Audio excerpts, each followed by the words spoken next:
Today is a celebration, a moment to pause and recognize the hard work, dedication, and perseverance that have brought us to this proud occasion.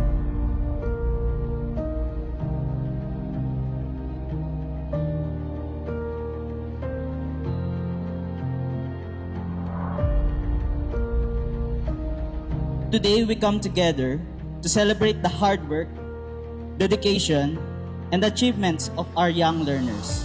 Each of you has shown perseverance, determination, and a love for learning. And for that, we are all proud.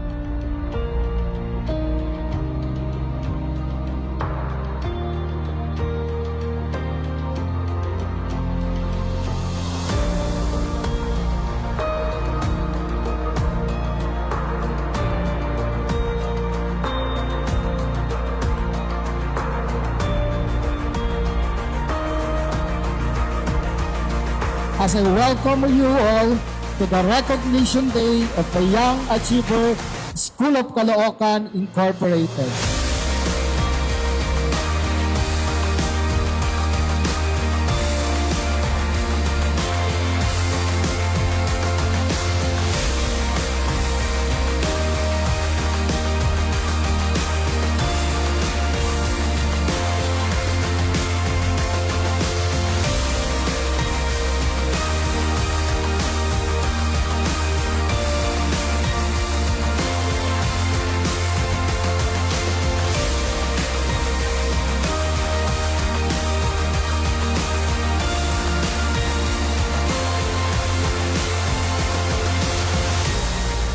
Kaya sa bawat young achievers pong nandito ngayon, keep learning, keep dreaming, and keep striving for greatness.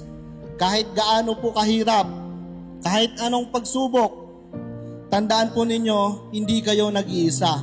Ang Yasay at ang Caloocan City ay nasa likod ninyo, cheering you on every step of the way. Palakpakan niyo ulit ang inyong mga sarili, the Young Achievers for 2024-2025. I've been stuck in the in-between of who I am and who I wanna be.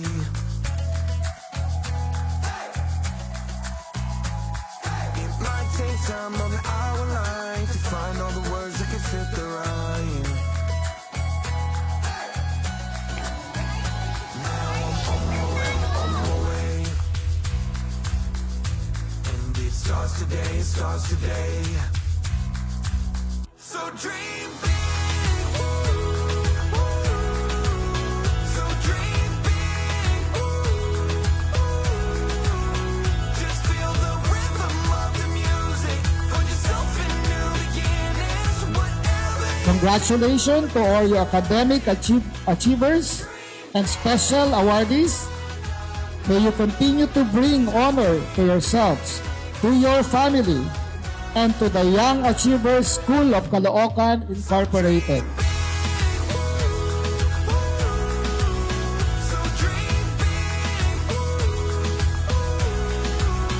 just feel the rhythm of the music, find yourself in new beginnings, whatever you do in this life, dream big. Continue to do our parts and let God do the rest. Let us be hopeful in the Lord, try our very best to be better by being the best versions of ourselves. Only by then, we have a chance to change the world for better. So to God be all the glory.